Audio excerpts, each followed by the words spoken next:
নমস্কার। মঞ্চে আমাদের টিচার্স কাউন্সিলের সেক্রেটারি মনিরুদ্দিন স্যার এবং আমাদের অন্যান্য অধ্যাপক অধ্যাপিকাবৃন্দ, আমাদের স্নেহের ছাত্রছাত্রীরা, অবশ্যই কালচারাল কমিটির সদস্যবৃন্দ, প্রথমে আমি খুব আনন্দিত হলাম এরকম একটি প্রয়াস আমার কলেজে প্রথম। আমরা সবসময় প্রদীপ প্রজ্বলনের মাধ্যমে আমরা যে কোনো অনুষ্ঠানের শুভ সূচনা করে থাকি। আমার আজকে ভালো লাগলো যে এরকম একটি অভিনব প্রয়াস, এটা অন্য জায়গাতেও আমরা দেখেছি, কিন্তু আমার কলেজেই প্রথম হলো। আমি সেই জন্য সমস্ত ছাত্রছাত্রী বা যারা উদ্যোগী তাদেরকে ধন্যবাদ জানাই। আমরা এখানে ভবিষ্যতে যদি এরকম একটি সিদ্ধান্ত নিই যে আমরা ঠিক এইভাবেই হয়তো আরেকটু গুছিয়ে আমরা ভবিষ্যতে যে কোনো অনুষ্ঠানের সূচনা আমরা এইভাবে করব, তাহলে এবং এই বর্ষের ছাত্রছাত্রীরা মানে যারা উপস্থিত আছো তারা যাতে এই গাছটিকে যথাসময়ে রোপণ করে একটু রক্ষণাবেক্ষণ, মানে তোমরা যখন বেরিয়ে যাবে কলেজ থেকে এই গাছটি যাতে বেঁচে যেতে পারে, মানে তাহলে দেখে আস্তে আস্তে উপরে উঠে পড়বে। আমরা যখন তোমাদের মধ্যে প্রথম যখন এখানে কলেজে আসো, শিক্ষক শিক্ষিকারা চেষ্টা করে তোমাদেরকে বাঁচিয়ে দিল। যারা পাস করে এখান থেকে, যারা ডিগ্রি পেয়ে যায়, তারা আস্তে আস্তে আস্তে আস্তে উপরে দিকে উঠে। ঠিক সেইভাবেই এই গাছটিকে রোপণ করে একটু রক্ষণাবেক্ষণ করবে তোমরা, তাহলে দেখবে এই গাছটি আমাদের চারপাশে অন্যান্য গাছের মতো বড় হয়ে যাবে। আমাদের এই কালচারাল কম্পিটিশন প্রত্যেক বছরই হয়, মাঝখানে 2 বছর হয়নি, এটা সত্য। এই কালচারাল কম্পিটিশনের উদ্দেশ্য যেটা হচ্ছে এখান থেকে যে প্রতিভা আমরা মানে প্রতিভা শনাক্ত করা, প্রতিভা শনাক্ত করে তোমাদেরকে কিন্তু সাহস করে বিভিন্ন কম্পিটিশনে, যেরকম বিদ্যাসাগর বিশ্ববিদ্যালয়ের যে আন্তঃবিদ্যালয় যে কলেজ কম্পিটিশনগুলো হয়, সেই কম্পিটিশনগুলোতে অংশগ্রহণ কিন্তু করতে হবে। আমাদের দেখি খেলা মানে স্পোর্টস এবং কালচারাল আমাদের পার্টিসিপেশন, ইউনিভার্সিটি পার্টিসিপেশন কিন্তু খুব কম। এই জায়গাটা আরো বৃদ্ধি ঘটাতে হবে, এইটা আশা রাখি ভবিষ্যতে হবে। আমি লক্ষ্য করেছিলাম এর আগে ওই যে টোবাকো প্রিভেনশন অ্যাওয়ারনেস প্রোগ্রাম যেটা হয়েছিল, সেখানে তাৎক্ষণিক অনেক সুপ্ত প্রতিভার জাগরণ ঘটেছিল। সেইটাকে লক্ষ্য রেখে আমরা সেই দিন একটা আলোচনা করছিলাম যে আমাদের ছাত্রছাত্রীদের মধ্যে অনেকের মধ্যে প্রতিভা আছে, আমরা যদি একটু সুযোগ করে দিতে পারি তাহলে ছাত্রছাত্রীরা হয়তো ভবিষ্যতে আরো উচ্চ জায়গায় প্রতিষ্ঠা পেতে পারে। আমি এরকম আশা রেখে এবং এই দুদিনব্যাপী যে অনুষ্ঠান চলবে তার শুভ সূচনা এবং তার সাফল্য কামনা করে আমি আমার বক্তব্য শেষ করি।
গভর্নমেন্ট কলেজ পরিবার থেকে যে 2022 সালের কালচারাল কম্পিটিশন অনুষ্ঠিত আমরা করলাম। আজকে তার শেষ দিন পুরস্কার বিতরণী অনুষ্ঠান। পুরস্কার বিতরণী অনুষ্ঠানে আমার শ্রদ্ধেয় principal sir officer in charge sir, আমার সমস্ত কলিগ এবং সমস্ত ছাত্র ছাত্রীদেরকে অভিনন্দন জানাই। এখন আমরা কিছুক্ষণ পরে পুরস্কার বিতরণ অনুষ্ঠান হবে। আমার প্রেজেন্টেশনটা হচ্ছে culture, practice, presentation, study and career. অবশ্য সবাই বুঝো আমরা কালচার নিয়ে অনেক চর্চা করলাম, কালচার নিয়ে কম্পিটিশন করলাম, কিন্তু আমি তার প্র্যাকটিস নিয়ে একটু বলবো, প্রেজেন্টেশন নিয়ে বলবো, স্টাডি নিয়ে বলবো এবং তার মধ্যে কিভাবে আমাদের ক্যারিয়ার জড়িত আছে। আমরা এই শালবনী গভর্নমেন্ট কলেজে কালচারের নিয়ে কোনো ক্যারিয়ার অপশন বা তেমন কিছু আমাদের পড়াশোনা হয় না। অনেক জায়গা এমন আছে যেখানে আমরা কালচার নিয়েও আমাদের ক্যারিয়ার গড়ে তুলতে পারি। এটাই আমার আজকের প্রেজেন্টেশনটা। আর স্যারকে বলবো প্রেজেন্টেশনটা একটু পাওয়ারপয়েন্টটা আগে হোক। এটা হচ্ছে আমরা ইউনাইটেড নেশন থেকে, যেটা হচ্ছে United nation international ডিকেডস of indigenous language. এটা একটা ডিকেডস। ইউনাইটেড নেশন আমরা জানি অঞ্চল লেভেল, ব্লক লেভেল, জেলা লেভেল, রাজ্য লেভেল, দেশ লেভেল, ন্যাশনাল লেভেল এবং তার উপরে একটা লেভেল আছে যেটাকে আমরা ন্যাশনাল ইউনাইটেড নেশন বলি। ইউনাইটেড নেশন থেকে এই 2022 থেকে 2032 পর্যন্ত ইন্ডিজিনাস ল্যাঙ্গুয়েজেস এর ডিকেড দশক পালন করা হচ্ছে। কেন পালন করা হচ্ছে? যাতে আদিবাসী ভাষাগুলো দেশে বা পুরো পৃথিবীতে যতগুলো আছে তাদের রক্ষা হোক এবং তাদের প্রমোশন হোক, এটা নিয়ে সেটা চলছে। তো আমি সেটাকে প্রমোট বা আমি আজকে আমাদের কালচার অনুষ্ঠানে সেটাকে দেখালাম। নেক্সট, এখন আমরা কালচার নিয়ে একটু আলোচনা করি। তোমরা বলবে কি? তাহলে তোমাদের এই কথা শুনবো। আমরা এই যে দুদিন ধরে বললাম কম্পিটিশন, আমরা একটু স্টাডি বা একটু তার ভিতরে একটু বুঝি, এই চেষ্টার জন্য আমি প্রেজেন্টেশন করলাম। কালচারাল মিনিংটা আমরা কি বুঝি? তোমরা যদি মোবাইল খোলো, গুগল যখন টাইপ করবে, এটা গুগল থেকে নেওয়া। গুগলে যে কালচারাল মিনিং দেওয়া আছে কালচারের, দেখো इंग्लिशে কি আছে? the custom, ideas, belief, etc. of a particular society। হিন্দিতে আছে किसी समाज, देश की प्रथाएं, विचारधाराएं, विश्वास आदि এবং সংস্কৃতি। এবং বাংলাতেও দেখো সংস্কৃতি, কৃষ্টি এবং শিক্ষা। এটা গুগলের। শিক্ষা কত রিলেভেন্ট হচ্ছে, বাট সংস্কৃতি এবং কৃষ্টি এটা রিলেভেন্ট। মানে আমরা বা আমাদের সমাজে আমরা যেখানে থাকি সেখানে অনন্তকাল থেকে যে চলে আসছে, এখন সেটা খারাপ হতে পারে, ভালো হতে পারে, সেগুলো আমরা মানি সব সময় এবং তার নিয়ে অনেকবার আলোচনা করা হয় যে এগুলো ভালো, এগুলো খারাপ। এখন এই যে আমরা সায়েন্সের উন্নতিতে চলে আসি, টেকনোলজি চলে আসি, আমরা সংস্কারে চলে আসি, তখন আমরা কি বলি যে না এটাকে এমন করা উচিত, সেটাকে তেমন করা উচিত। সংস্কৃতি নিয়ে অনেকেই বলি, যেমন আমাদের আদিবাসী সমাজে অনেক এমন সংস্কৃতির পাঠ আছে যেগুলো এখনো বলা হয় যে না এগুলোকে রিফর্ম করা উচিত। ঠিক আছে? তো সেগুলো কখন হবে? যখন আমরা সবাই মিলে এটা নিয়ে আলোচনা করব। আমরা যদি ভাবি না যাদের কাজ তারাই করুক, আমরা শুধু পড়াশোনা করব, এর বাইরে যাব না, তাহলে সেটা এমনই রয়ে যাবে আর আমরা আমাদের আলাদা একটা জায়গা বানিয়ে দেব, আলাদা জায়গাতে চলে যাব। নেক্সট, এটা দেখো আমাদের সাঁওতাল সমাজের ছবি তুলেছি। কালচারাল একটা প্র্যাকটিস। নেক্সট করুন। কালচারাল প্র্যাকটিস বললাম যে অনেক সময় আমরা বলি সেটা ভালো হচ্ছে না, না এগুলোকে ইয়া করা উচিত। যেমন এখন রিলেভেন্ট একটা টপিক বলছি, এখন যেটা চলছে সাঁওতাল সমাজে সেন্ডরা নিয়ে, যার প্যারালাল বা তার সমতুল্য হিন্দিতে বা ইংলিশে শিকার বলে, সেটা নিয়ে অনেক আলোচনা চলছে উপর মহলে। আমি সেটা নিয়ে একটাই বলবো যে এটা যেহেতু অনেক আগে থেকে চলে আসছে, কিছু এমন সংস্কৃতি যেটাকে আমরা নিজেও বলছি এখন যে তার মধ্যে যে পশু হত্যা বা জঙ্গলের বিনাশের কোনো কিছু হচ্ছে, যেগুলো আমরা সাপোর্ট করছি না, ঠিক আছে, সেগুলো অনেক আগের কথা। এখন আমরা কি চাইছি, না আমরা কিভাবে জঙ্গলকে রক্ষা করব, জঙ্গলকে কিভাবে আমরা একটা ভালো পরিবেশ তৈরি করব, সেটা নিয়ে ভাবা হচ্ছে। তাহলে আমরা কি ভাবছি, না সংস্কৃতিও একটা দিনকে দিন পরিবর্তন হয়। আমরা সংস্কৃতি এই যে আমরা এখানে যেটা হলো আমাদের কলেজে, সেটা আমরা কি করলাম, কালচারাল এক একটা ইভেন্ট ছিল বা কালচারাল এক একটা প্রেজেন্টেশন ছিল, কালচারাল কম্পিটিশন। এটা না ভেবো যে এক একটা কালচারাল আর একটা কালচারের সাথে কম্পিটিশন হচ্ছে, সেগুলো করা উচিত নয়। আমি Santal culture, Bengali culture, Kurmali culture, এই কালচারকে আমরা কম্পিটিশন করলাম না। সেই কালচারের কোনো একটা পার্ট বা কোনো একটা থিম দিয়ে আমরা তার প্রেজেন্টেশন মেথডে আমরা এখানে কি করলাম, না আমরা কিভাবে প্রেজেন্ট করতে পারলাম। আমাদের প্রেজেন্টেশন কিভাবে হতে পারে, এই যে কথা বলা দিয়ে আমরা তাৎক্ষণিক বক্তৃতা বললাম, এটা প্রেজেন্টেশন হলো। পোয়েট্রি দিয়ে হলো, সং দিয়ে হলো, তাকে তো আমরা নামে দিলে না। ডান্স এবং মিউজিক দিয়ে হলো, ডান্স কম্পিটিশন হলো। থিম প্রেজেন্টেশন, আমি চাইবো আগামী দিনে আমরা এটা নিয়ে ভাবো, থিম প্রেজেন্টেশন।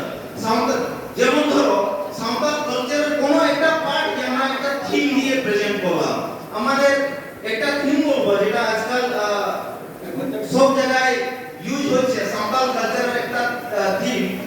যখন নতুন বউ আনা হয় তাদেরকে বরণ করা হয়, ওয়েলকাম, আতাম দারাম বলবো। এখন সেই কালচারটা গোটায় ইউজ করা হচ্ছে। কোন নেতাও আছে তাকেও বরণ করা হচ্ছে, কেউ গেস্ট আছে তাকেও বরণ করা হচ্ছে, কিন্তু তার উৎপত্তি হচ্ছে সেই বউ বরণ করা থেকে। আতাম দারাম তো ওটা কেন হবে? ড্রামা আমরা চাইবো আগামী দিনে আমরা ড্রামা করাবো। পোস্টার প্রেজেন্টেশন, আমরা পোস্টার প্রেজেন্টেশন তো রেখেছিলাম, কিন্তু দুর্ভাগ্য যে আমাদের ছাত্রছাত্রীরা এখানে বেশি পার্টিসিপেট করলো না।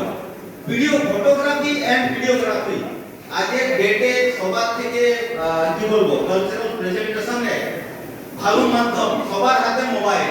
আমরা গ্রামে গিয়ে গিয়ে এক একটা ছোট ছোট জিনিস যদি ডকুমেন্টেড করি, সেটাও আমরা কিন্তু প্রেজেন্ট করতে পারি। এবং ফিল্ম কেন হলো সেটা তো চলে গেল সামনে।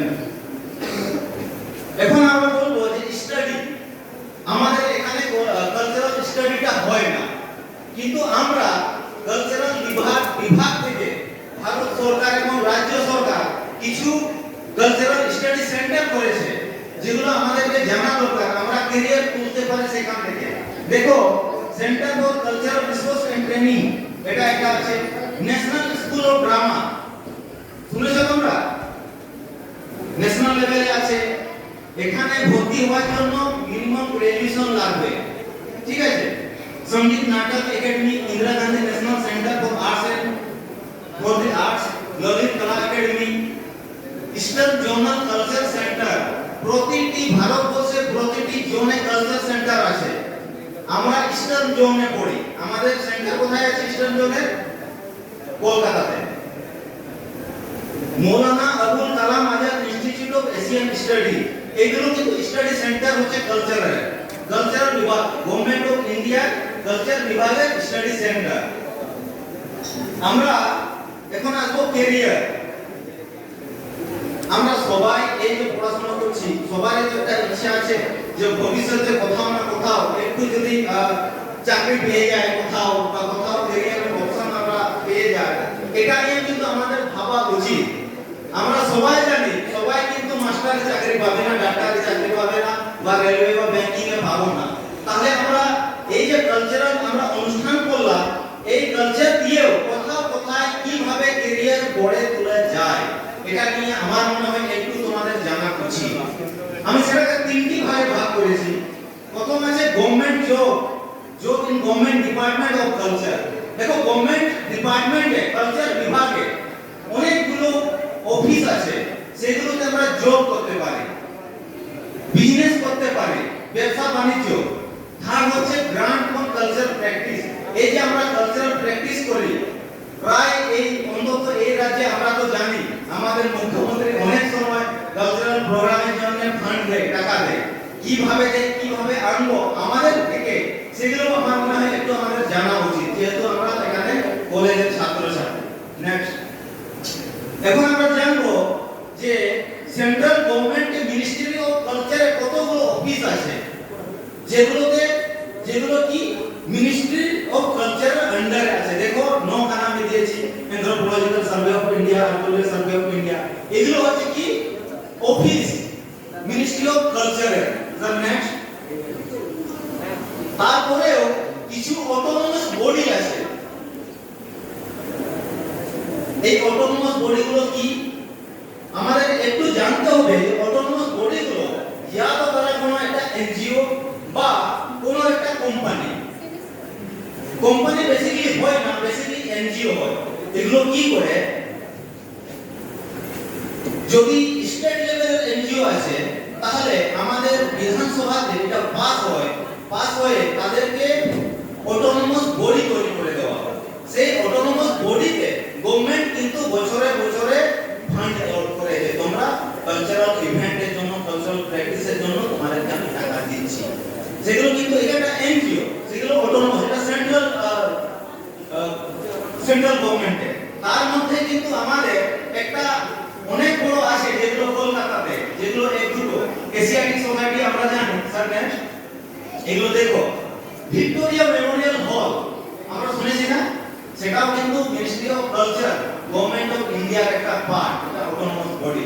সেখানে মিনিস্ট্রি অফ কালচার থেকে টাকা আসে তার রক্ষণাবেক্ষণের জন্য। জোনাল কালচার সেন্টার, যেটা তো আমি বলেছি।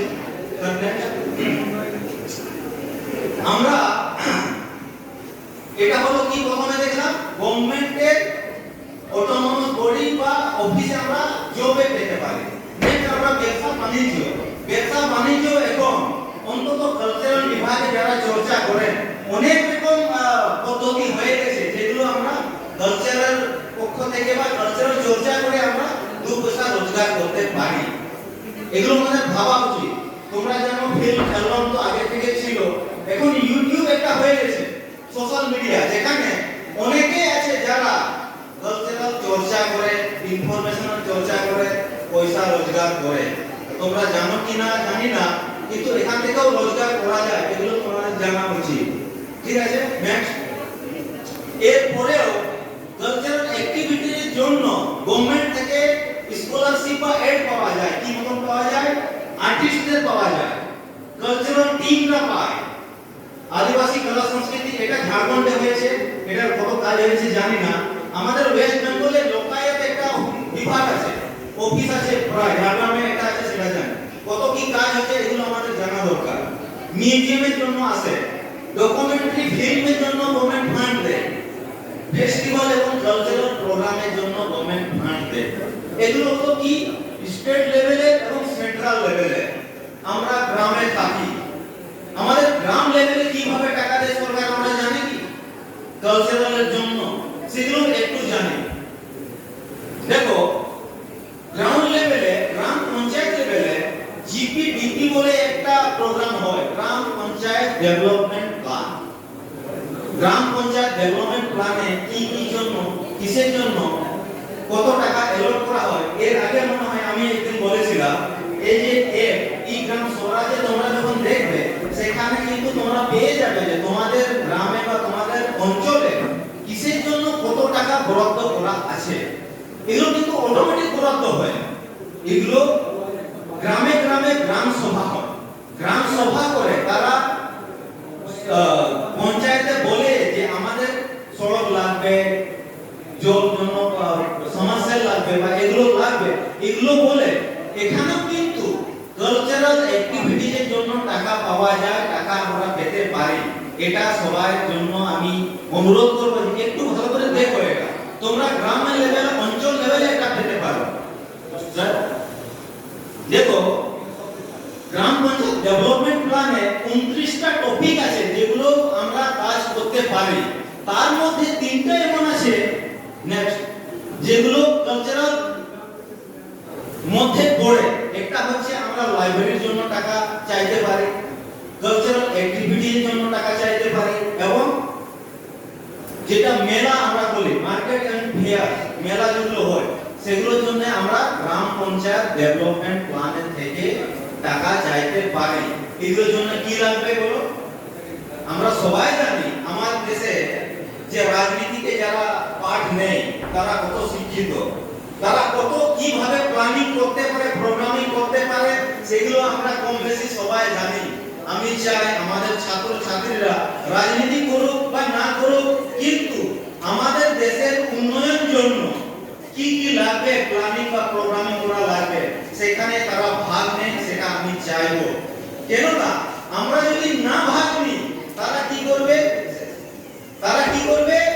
তাদের মতো করে এক দুটো এমন কাজ আছে সেখানে সব টাকা ছেড়ে ফেলে দেবে। বাকি এই যে 29টা আমি বললাম সেগুলোর জন্য তারা টাকা দেবে না। হ্যাঁ, তাহলে ঠিক আছে, আমি চাইবো সবাই এগুলো নিয়ে একটু ভাবো। এটাই আমার রিকোয়েস্ট। এটা বলে আমি আজকে আমার প্রেজেন্টেশন শেষ করব। ধন্যবাদ।